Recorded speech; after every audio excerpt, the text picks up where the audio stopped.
مصطفیٰ صلی اللہ تعالی علیہ وآلہ وسلم، نیت المؤمنی خیر من عملی، مومن کی نیت اس کے عمل سے بہتر ہے اللہ عز و جل کی رضا پانے اور ثواب کمانے کی غرض سے سلسلہ دیکھنے سے پہلے اچھی اچھی نیتیں فرما لیجیے۔ اللہ عز و جل کی خاطر علم دین حاصل کروں گا، سیکھ کر دوسروں تک نیکی کی دعوت پہنچاؤں گا، خاص خاص باتیں لکھوں گا، اول تاخیر دیکھوں گا۔ کر لو اتباع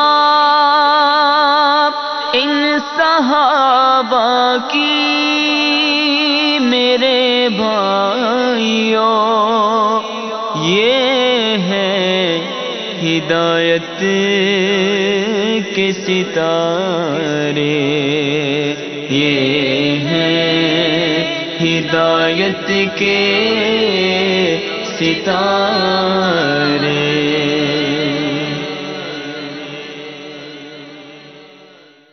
الحمد للہ رب العالمین، والصلاة والسلام علی سید المرسلین، اما بعد فاعوذ باللہ من الشیطان الرجیم، بسم اللہ الرحمن الرحیم۔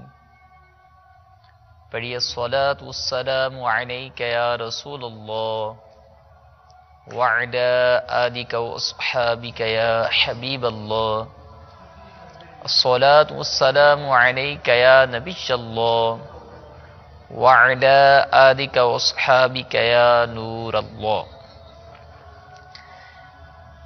میٹھے میٹھے اسلام بھائیوں اور مدنی چینل کے ناظرین، الحمدللہ عز و جل ہم مدنی چینل کے سلسلے ہدایت کے ستارے اس میں حاضر ہیں۔ الحمدللہ عز و جل اس سلسلے میں ہم صحابہ کرام علیہم الرضوان کی سیرت مطہرہ کے بارے میں گفتگو سنتے ہیں۔ آئیے ہم سلسلہ شروع کرنے سے قبل اچھی نیتیں کر لیتے ہیں۔ پہلی نیت یہ کرتے ہیں کہ سلسلے کے اندر اگر قرآن پاک کی آیات کریمہ تلاوت کی گئی، غور سے سن کر اس پر عمل کی نیت کروں گا، اور اس کے بعد صحابہ کرام علیہم الرضوان کی مبارک سیرت سے جو مدنی پھول ملے اس پر عمل بھی کروں گا، اور دوسروں تک پہنچا کر نیکی کی دعوت کا ثواب پاؤں گا۔ اور اس کے علاوہ صلو علی الحبیب جب کہا گیا تو میں درود پاک پڑھوں گا، درود شریف پڑھنے کا ثواب کماؤں گا۔ آئیے سلسلہ شروع کرنے سے قبل ہم درود پاک کی فضیلت بھی سنتے ہیں۔ میرے آقا کریم علیہ السلام پر درود شریف پڑھنے کے بے شمار فضائل ہیں۔ ایک حدیث میں بھی آپ کی گوش گزار کرتا ہوں۔ جمع الجوامع یہ حدیث کی کتاب ہے، علامہ جلال الدین سیوطی شافعی رحمۃ اللہ تعالی علیہ کی۔ اس میں یہ حدیث لکھی ہوئی ہے کہ مدینہ کے سلطان رحمت عالمیان سرور ذیشان صلی اللہ تعالی علیہ وآلہ وسلم کا فرمان جنت نشان ہے، جو مجھ پر جمعات کے دن اور رات 100 بار درود شریف پڑھے، اللہ عز و جل اس کی 100 حاجتیں پوری فرمائے گا، 70 آخرت کی اور 30 دنیا کی۔ اور اللہ عز و جل ایک فرشتہ مقرر فرما دے گا جو اس درود پاک کو میری قبر میں یوں پہنچائے گا جیسے تمہیں تحائف پیش کیے جاتے ہیں۔ بلا شبہ میرا علم میرے وصال کے بعد ویسا ہی ہوگا جیسا میری حیات میں ہے۔ سبحان اللہ۔ میٹھے میٹھے اسلام میں جھوم جائیے۔ مدنی چینل کے ناظرین نیت بھی کیجئے کہ ہم درود شریف پڑھیں گے، بالخصوص جمعہ کے دن میرے آقا کریم علیہ السلام پر کثرت سے درود پڑھیں گے۔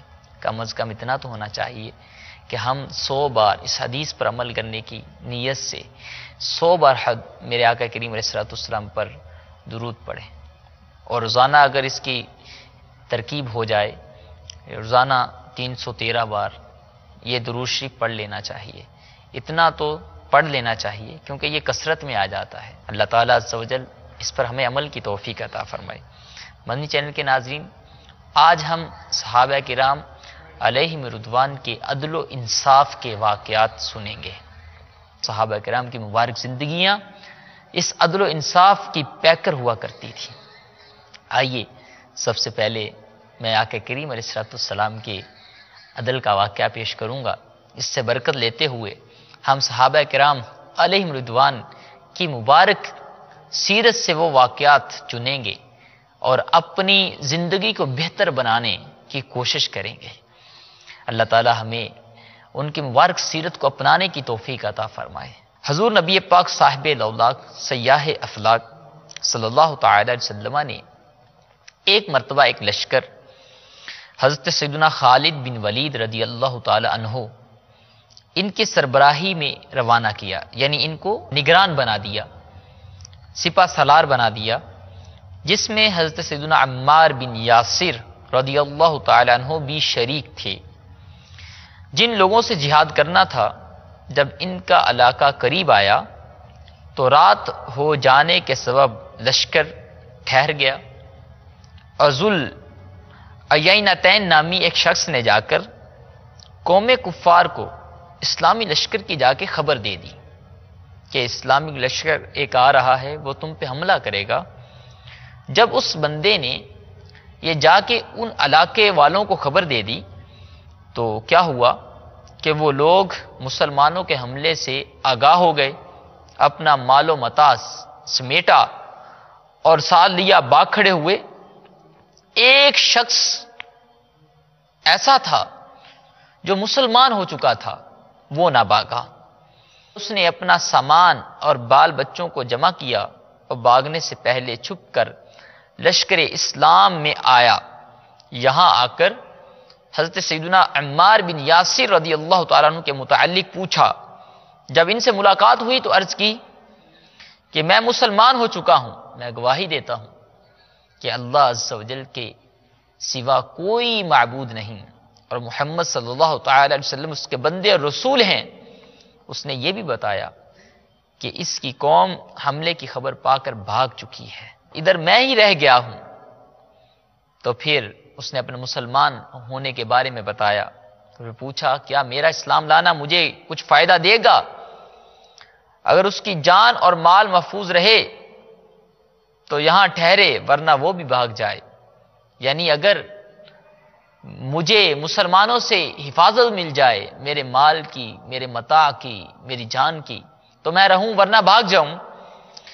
تو آپ رضی اللہ تعالیٰ عنہ نے فرمایا کہ تمہارا ایمان تجھے ضرور نفع دے گا اور تم اطمینان سے رہو، میں تمہیں امان دیتا ہوں، یعنی میری امان میں رہو تم۔ وہ شخص مطمئن ہو گیا اور لوٹ گیا۔ جب صبح لشکر اسلام نے اس علاقے پر حملہ کیا تو دیکھا کہ سب لوگ بھاگ چکے ہیں، گھر خالی پڑے ہوئے ہیں۔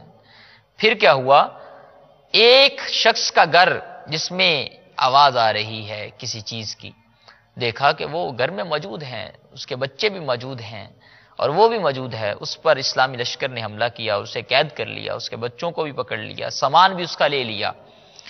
جب وہ حضرت سیدنا خالد بن ولید رضی اللہ تعالیٰ عنہ کے پاس اس کو لائے تو ادھر سے حضرت سیدنا عمار بن یاسر رضی اللہ تعالیٰ عنہ آ گئے اور کہنے لگے اے خالد اسے چھوڑ دیجئے، کیوں؟ میں اسے امان دے چکا ہوں، یہ مسلمان ہو چکا ہے، یہ میرے سامنے کلمہ بھی پڑھ چکا ہے۔ تو حضرت سیدنا خالد بن ولید رضی اللہ تعالیٰ عنہ نے فرمایا میں لشکر کا امیر ہوں، نگران ہوں، آپ کو امان دینے کا حق کس نے دیا تھا؟ میری اجازت کے بغیر آپ نے کس طرح اس کو امان دے دی؟ اس پر دونوں ہستیوں کے درمیان کچھ شکنجی ہو گئی، کچھ اختلاف سا ہو گیا۔ اس حال میں یہ حضرات مدینہ طیبہ میرے آقا کریم علیہ السلام کی مبارک عدالت میں پہنچے۔ مقدمہ پیش ہوا، میرے آقا کریم علیہ السلام نے حضرت عمار رضی اللہ تعالیٰ عنہ کی امان کو جائز رکھا، یعنی آپ نے فرمایا کہ حضرت عمار نے جو امان دی ہے وہ ٹھیک دی تھی، اور پھر آپ کو یہ تاکید بھی فرمائی، آپ نے اس امان کو جائز رکھا اور اس شخص کو مع اس کے سامان، مال، اسباب، اہل و عیال سمیت چھوڑ دیا گیا جس شخص کو پکڑا تھا۔ اور پھر آپ نے حضرت سیدنا عمار رضی اللہ تعالیٰ عنہ کو یہ تاکید کی وہ آئندہ بغیر اجازت کے کسی کو امان نہ دیا کریں۔ اس موقع پر قرآن پاک کی یہ آیہ کریمہ بھی نازل ہوئی۔ اللہ تعالیٰ عز و جل قرآن میں ارشاد فرماتا ہے، اے ایمان والو، حکم مانو اللہ کا اور حکم مانو رسول کا اور ان کا جو تم میں حکومت والے ہیں۔ پھر اگر تم میں کسی بات کا جھگڑا اٹھے تو اسے اللہ اور رسول کے حضور رجوع کرو، اور اگر اللہ و قیامت پر تم ایمان رکھتے ہو یہ بہتر ہے اور اس کا انجام سب سے اچھا۔ سبحان اللہ عز و جل۔ پیارے اسلام بھائیو، دیکھا آپ نے ہمارے پیارے آقا صلی اللہ تعالی علیہ وسلم نے کیسے میٹھے انداز میں دو صحابہ کرام میں پیدا ہونے والی شکنجی کو دور فرمایا۔ پھر صحابہ کرام نے بھی کیسے کمال اطاعت کا ثبوت دیا، فوراً ایک دوسرے سے راضی ہو گئے۔ صاحب جود و نوال، رسول بے مثال، بی بی آمینہ کے لال صلی اللہ تعالی علیہ وسلم کے اس مبارک فیصلے سے یہ بھی معلوم ہوتا ہے جب قاضی کی عدالت میں کوئی ایسا مقدمہ پیش ہو تو اس میں ایک فریق اعلیٰ اور دوسرا ادنا مرتبہ والا ہو تو اسے کسی کے مرتبے کا لحاظ نہیں کرنا چاہیے، بغیر مرتبے کا لحاظ کیے حق کا فیصلہ کرنا چاہیے۔ سبحان اللہ۔ اس پر ایک واقعہ ہے حضرت سیدنا علی المرتضیٰ شیر خدا کرم اللہ تعالی وجہہ الکریم کا، بہت دلچسپ واقعہ ہے، اور اس سے پتہ چل جائے گا کہ صحابہ کرام کس طرح پاک سینے والے ہوا کرتے تھے اور ان کے اندر غرور نامی کوئی چیز موجود نہیں تھی، تکبر تھا نہیں۔ آئیے وہ واقعہ سنتے ہیں۔ سیرت کے اندر سنہرے حروف میں لکھا ہوا وہ واقعہ بہت ہی پیارا واقعہ ہے۔ ہوا یوں کہ ایک مرتبہ امیر المومنین سیدنا علی المرتضیٰ شیر خدا رضی اللہ تعالی عنہ کا دور خلافت جاری تھا اور آپ جنگ صفین کے لیے روانہ ہو رہے تھے، تو راستے میں آپ کی ایک زرہ اونٹ سے گر گئی۔ جنگ ختم ہونے کے بعد جب آپ واپس تشریف لائے تو آپ نے وہ زرہ ایک یہودی کے پاس دیکھی جو اس کو بازار کے اندر بیچ رہا تھا۔ جب آپ نے دیکھا تو آپ حیران ہو گئے اور آپ نے اس سے ارشاد فرمایا کہ یہ زرہ تو میری ہے، میں نے نہ کسی کو فروخت کی ہے نہ کسی کو ہبہ کی ہے، یعنی کسی کو تحفتاً بھی نہیں دی، اور تو اس کا مالک بنا بیٹھا ہے، پھر یہ زرہ تیرے پاس کیسے پہنچی؟ یہودی نے عرض کی جناب یہ زرہ میری ہے، میرے قبضے میں ہے۔ تو آپ نے فرمایا چلو ہم قاضی کے پاس جا کے اس کا فیصلہ کروا لیتے ہیں، امیر المومنین ہیں یعنی وقت کے بادشاہ ہیں اور وقت کی ساری حکومت آپ کے پاس ہے، آپ رعایا کے امیر ہیں اور آپ یہ فرما رہے ہیں آؤ اس کا فیصلہ قاضی سے کروا لیتے ہیں۔ اللہ اکبر، آپ کی زرہ تھی وہ، اپنا مال لینے کے لیے بھی فرمایا اب فیصلہ قاضی سے کروا لیتے ہیں، اگر قاضی نے میرے حق میں فیصلہ کر دیا تو زرہ میری ورنہ تیری۔ اور آج کا حال دیکھیے، اگر کسی کو کچھ بھی عہدہ مل جاتا ہے وہ اپنا مال تو کجا، وہ دوسروں کا مال ہڑپ کرنے کے لیے تیار بیٹھا ہوتا ہے۔ الامان والحفیظ، اللہ تعالی ہمیں ہدایت نصیب فرمائے۔ کسی کے مال کو کھانے سے اللہ تعالی ہمیں بچائے، یہ مال نہیں، یہ گویا کہ عذاب ہے جو ہم پیٹوں میں ٹھونس رہے ہیں، عذاب ہے۔ کسی کا ایک پائی کا مال بھی ہم نے کھا لیا تو کس طرح اللہ تعالیٰ عز و جل کے قہر و غضب سے ہم اپنے آپ کو بچا پائیں گے۔ الامان والحفیظ۔ مدنی چینل کے ناظرین اس پہ توجہ دینی چاہیے۔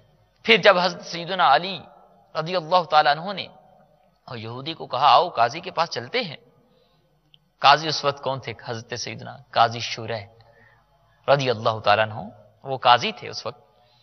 جب مقدمہ قاضی شریح کے پاس پہنچا، حضرت علی رضی اللہ تعالیٰ عنہ یہ قاضی شریح کے پہلو میں بیٹھ گئے اور یہودی سامنے بیٹھ گیا۔ اس پر آپ نے ارشاد فرمایا اگر میرا مخالف یہودی نہ ہوتا، حضرت علی رضی اللہ تعالیٰ عنہ فرماتے ہیں اگر میرا مخالف یہودی نہ ہوتا تو میں اس کے ساتھ بیٹھتا، مگر نبی کریم صلی اللہ علیہ وسلم نے فرمایا ہے کہ یہودیوں کو حقیر سمجھو جیسا کہ اللہ عز و جل نے انہیں حقیر قرار دیا ہے، لہذا اس وجہ سے میں تیرے پہلو میں بیٹھا ہوں، یہودی کے برابر نہیں بیٹھا۔ قاضی شرح رحمت اللہ تعالی علیہ نے عرض کی، اے امیر المومنین فرمائیے آپ کا کیا معاملہ ہے؟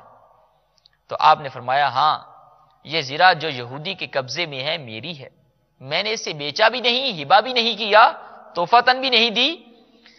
تو قاضی صاحب نے یہودی سے پوچھا تو وہ کہتا تھا کہ یہ تو زرہ میری ہے، میرے قبضے میں ہے۔ اس پر قاضی صاحب نے حضرت علی کرم اللہ تعالی وجہہ الکریم جو کہ خلیفہ وقت تھے پوچھا کہ آپ کے پاس کوئی گواہ ہے جو یہ ثابت کر دے کہ یہ زرہ آپ کی ہے، اس یہودی کی نہیں؟ حضرت علی کرم اللہ تعالی وجہہ الکریم فرمانے لگے، ہاں میرے پاس گواہ ہے، میرا غلام کمبر اور دوسرا میرا بیٹا حسن یہ گواہی دیں گے کہ یہ زرہ میری ہے۔ قاضی شریح نے یہ کہتے ہوئے کہ باپ کے حق میں بیٹی کی گواہی شرعاً معتبر نہیں ہے، جب آپ نے یہ کہا اور یہودی کے حق میں فیصلہ دے دیا کہ یہ فیصلہ یہودی کے حق میں ہے، یہ زرہ یہودی کی ہے، کیونکہ آپ گواہ نہیں پیش کر سکے، کیونکہ دوسرا گواہ حضرت سیدنا حسن رضی اللہ تعالیٰ عنہ ہیں، لہٰذا آپ بیٹے کے علاوہ کوئی اور گواہ پیش کریں۔ جب گواہ نہ پایا، یہودی کے حق میں فیصلہ دے دیا، تو پھر کیا ہوا؟ یہ دیکھ کر وہ یہودی خود ہی بول اٹھا، کہنے لگا کہ امیر المومنین مجھے اپنے ہی قاضی کے پاس لائے اور ان کے قاضی نے ان کے خلاف فیصلہ میرے حق میں دے دیا۔ جب اس نے یہ دیکھا تو کہا، میں گواہی دیتا ہوں بے شک یہ دین سچا ہے، اور یہ بھی گواہی دیتا ہوں کہ اللہ عز و جل کے سوا کوئی عبادت کے لائق نہیں، اور حضرت محمد صلی اللہ تعالی علیہ وآلہ وسلم اللہ عز و جل کے سچے رسول ہیں۔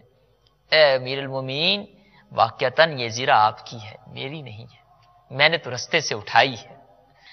آپ کے اس فعل نے اس یہودی کو کلمہ پڑھنے پہ مجبور کر دیا، اس نے کلمہ پڑھا، مسلمان ہو گیا، اسے ایمان کی دولت مل گئی۔ میٹھے اسلام میں دیکھا آپ نے، اسلام نے اپنے ماننے والوں کو کیسی اعلیٰ تربیت کی ہے کہ خلیفہ وقت ایک عام آدمی کی طرح قاضی کی عدالت میں پیش ہوتا ہے، اور قاضی خلیفہ کے خلاف یہودی کے حق میں فیصلہ کرنے میں ذرہ بر بھی تعامل نہیں کرتا، ذرہ بر بھی تعامل نہیں کرتا، کیونکہ منصب قضا کا یہی تقاضا تھا کہ کوئی بھی ہو فیصلہ حق و انصاف پر مبنی ہونا چاہیے، تو انہوں نے حق پر مبنی فیصلہ کر دیا۔ اللہ عز و جل جیسا کہ سورہ نساء کے اندر فرماتا ہے، وَإِذَا حَكَمْتُم بَيْنَ النَّاسِ أَن تَحْكُمُوا بِالْعَدْلِ، اور یہ کہ جب تم لوگوں میں فیصلہ کرو تو انصاف کے ساتھ فیصلہ کرو۔ سبحان اللہ۔ میٹھے اسلام بھائیو، آئیے ہم حضرت سیدنا ابو بکر صدیق رضی اللہ تعالیٰ عنہ کا عدل و انصاف کا واقعہ سنتے ہیں۔ واقعہ کے راوی ہیں حضرت عبداللہ بن عمر بن عاص رضی اللہ تعالیٰ عنہ۔ وہ اس واقعہ کی روایت کرتے ہیں، وہ فرماتے ہیں کہ حضرت ابو بکر صدیق رضی اللہ تعالیٰ عنہ نے ایک مرتبہ جمعہ کے دن کھڑے ہو کر فرمایا کہ جب صبح ہو تو تم صدقہ کے اونٹ ہمارے پاس لے آؤ۔ صدقے کے اونٹوں کو تقسیم کرنا تھا، تو آپ نے اپنے عمال کو فرمایا کہ جب صبح ہو تو تم صدقے کے اونٹ ہمارے پاس لے آؤ، ہم انہیں تقسیم کریں گے اور ہمارے پاس اجازت کے بغیر کوئی نہ آئے۔ تو اس پر ایک عورت نے اپنے خاوند سے کہا کہ یہ اونٹ کی رسی دے کر کہا کہ یہ لے جاؤ، شاید کہ اللہ عز و جل ہمیں بھی کوئی اونٹ دے دے۔ چنانچہ وہ آدمی گیا، اس نے دیکھا کہ حضرت ابوبکر اور حضرت عمر رضی اللہ تعالیٰ عنہ اونٹوں کے اس باڑے کے اندر داخل ہو رہے ہیں، یہ بھی ان دونوں حضرات کے ساتھ داخل ہو گیا۔ حضرت ابوبکر رضی اللہ تعالیٰ عنہ نے اسے دیکھ کر فرمایا، تم ہمارے پاس کیوں آ گئے؟ پھر اس کے ہاتھ میں جو رسی تھی وہ پکڑ کر ازراہ مزاح، بطور مزاح اسے ہلکی سی ماری۔ جب حضرت ابوبکر رضی اللہ تعالیٰ عنہ اونٹوں کی تقسیم سے فارغ ہوئے تو اس آدمی کو بلایا اور اسے وہ رسی دی اور فرمایا تم اپنا بدلہ لے لو۔ یعنی جو میں نے تمہیں رسی ماری ہے اس کے بدلے تم مجھے بھی مارو.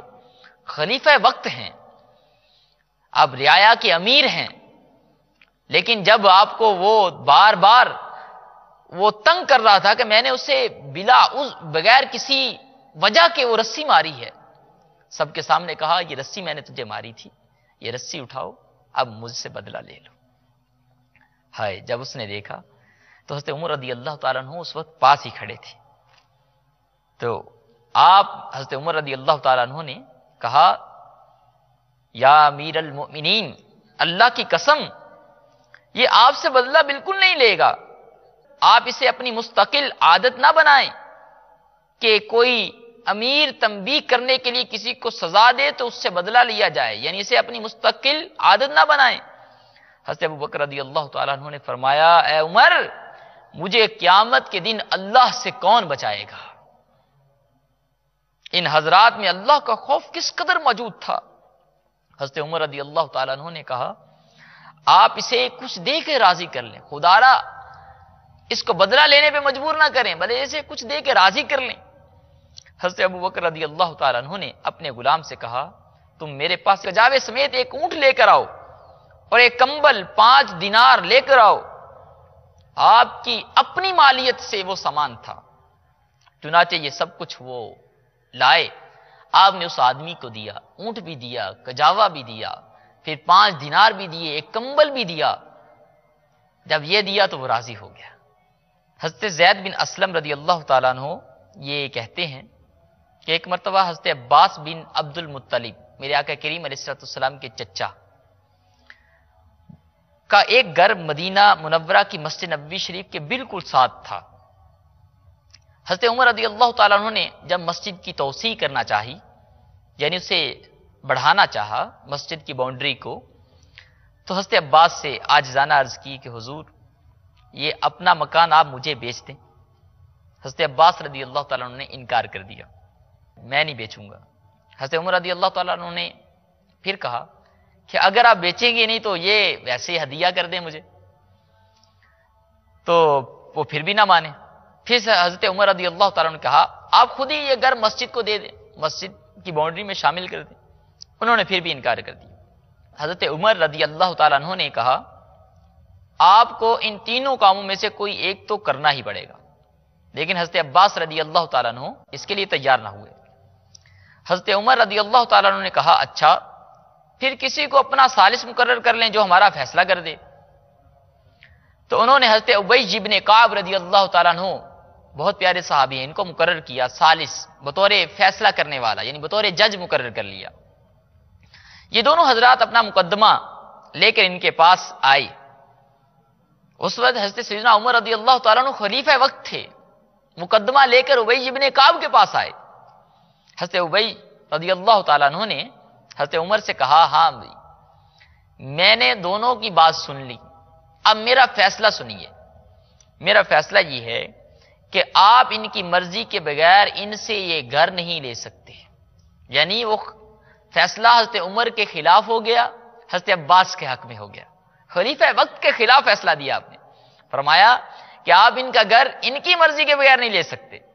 حضرت عمر رضی اللہ تعالیٰ عنہ نے ان سے پوچھا، یعنی آپ نے حضرت ابی بن کعب سے پھر دریافت کیا کہ حضور یہ بتائیے یہ فیصلہ آپ کو اللہ کی کتاب میں ملا ہے یا میرے آقا کریم علیہ السلام کی حدیث میں، یعنی اس کا ریفرنس کیا ہے؟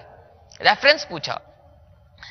تو انہوں نے حضرت ابی بن کعب رضی اللہ تعالیٰ عنہ نے فرمایا کہ میں حضور صلی اللہ علیہ وسلم کی حدیث میں اس فیصلے کو پایا ہے. حضرت عمر رضی اللہ تعالیٰ عنہ نے پوچھا وہ حدیث کیا ہے؟ اس پر حضرت ابی بن کعب رضی اللہ تعالیٰ عنہ نے کہا کہ میں نے حضور صلی اللہ تعالی علیہ وآلہ وسلم کو یہ فرماتے ہوئے سنا کہ حضرت سلیمان بن داؤد علیہ السلام نے جب بیت المقدس کی تعمیر شروع کی، یعنی بیت المقدس شریف کی جب تعمیر شروع کی، تو جب وہ کوئی دیوار بناتے تو صبح کو وہ گری ہوئی ہوتی. آخر اللہ تعالیٰ نے ان کی طرف یہ وحی بھیجی کہ آپ اگر کسی کی زمین میں بنانا چاہتے ہیں تو پہلے سے راضی کر لیں. یعنی اگر کسی کی زمین میں آپ یہ بنا رہے ہیں تو اس کا نتیجہ یہ دیوار گرنا ہی ہوگا، پہلے مالک زمین کو راضی کیا جائے. یہ سن کر جب یہ واقعہ حضرت ابی بن کعب نے اپنے فیصلے کی تائید میں پیش کیا، حضرت عمر فاروق رضی اللہ تعالیٰ عنہ نے سنا اور سن کر حضرت عباس رضی اللہ تعالیٰ عنہ کو چھوڑ دیا، اور ابی بن کعب سے فرمایا ہاں تو نے حق کے ساتھ فیصلہ کیا ہے۔ جب حضرت عباس رضی اللہ تعالیٰ عنہ نے یہ فیصلہ اپنے حق میں دیکھا تو آپ نے خوشی سے کہا کہ اب میں یہ گھر مسجد کے لیے پیش کرتا ہوں، مسجد کی باؤنڈری میں آپ نے خود ہی اسے شامل کر دیا۔ سبحان اللہ، یہ کیسی مبارک زندگیوں کے واقعات ہیں جن سے ہمیں بہت کچھ ملتا ہے، بہت کچھ ہماری اپنی زندگی سنوارنے کے مدنی پھول ملتے ہیں۔ اور اس سے یہ بھی مدنی چینل کے ناظرین ہمیں پتہ چلا کہ جب بھی کوئی فیصلہ ہم نے کروانا ہو تو کسی اہل کے پاس جائیں جو حدیث کو جانتا ہو، جس کی قرآن پہ نظر ہو۔ وہ علماء اہل سنت ہی ہیں الحمدللہ جو حدیث کو جانتے ہیں، جن کی قرآن پہ بھی نظر ہے، جو یعنی شریعت کے مطابق فیصلہ کر سکے۔ پھر یہ بھی معلوم ہوا کہ فیصلہ کرنے والے کو چاہیے کہ وہ ایسا ہی یعنی بغیر سوچے سمجھے فیصلہ نہ کر دے، بلکہ اس کا فیصلہ قرآن اور حدیث کے مطابق ہونا چاہیے اور اس کا ریفرنس بھی اس کے پاس ہو۔ تو اللہ عز و جل ہمیں ان کی مبارک سیرت پر عمل کرنے کی توفیق عطا فرمائے اور پھر ان کے واقعات کو آگے دوسروں تک پہنچانے کی بھی توفیق عطا فرمائے۔ مدنی چینل کے ناظرین، الحمدللہ عز و جل دعوت اسلامی کا یہ مدنی ماحول ہمیں اس طرح کی یہ سوچ دیتا ہے کہ ہم صحابہ کرام علیہم رضوان کی اقتداء کریں، کیونکہ حدیث میں آیا بِأَيِّهِمْ اقتدیتم اہتدیتم، تم ان میں سے کسی کی پیروی کرو گے تو تم ہدایت یافتہ ہو جاؤ گے۔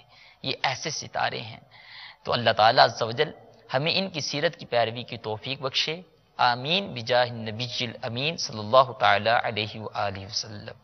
کر لو اتباع ان صحابہ کی میرے بھائیوں، یہ ہے ہدایت کے ستارے، یہ ہیں ہدایت کے ستارے۔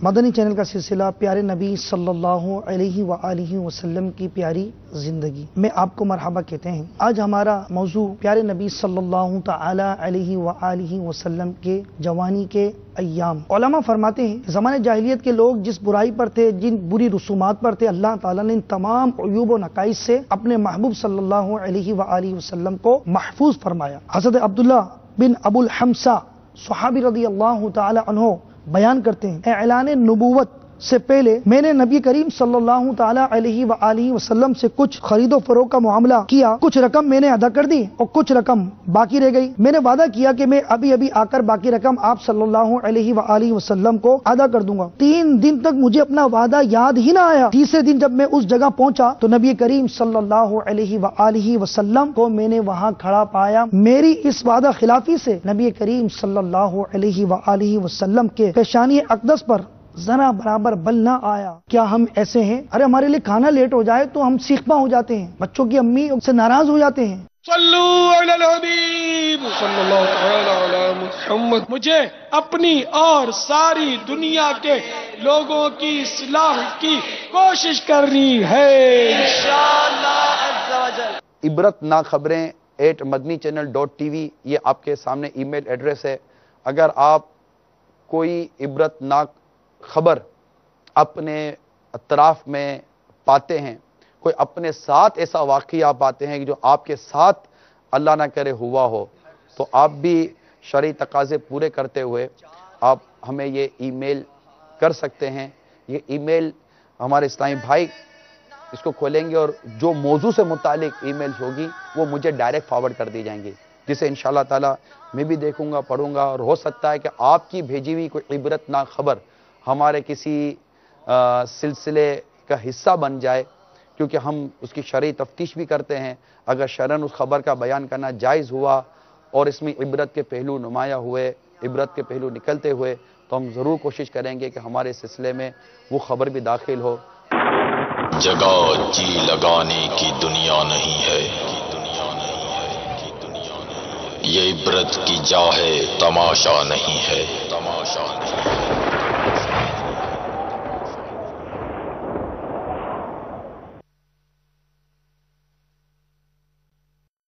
فرمان مصطفیٰ صلی اللہ تعالی علیہ وآلہ وسلم، نیت المؤمنی خیر من عملی، مومن کی نیت اس کے عمل سے بہتر ہے۔ اللہ عز و جل کی رضا پانے اور ثواب کمانے کی غرض سے سلسلہ دیکھنے سے پہلے اچھی اچھی نیتیں فرما لیجئے۔ اللہ عز و جل کی رضا کی خاطر علم دین حاصل کروں گا، سیکھ کر دوسروں تک نیکی کی دعوت پہنچاؤں گا، خاص خاص باتیں لکھوں گا، اول تا آخر دیکھوں گا۔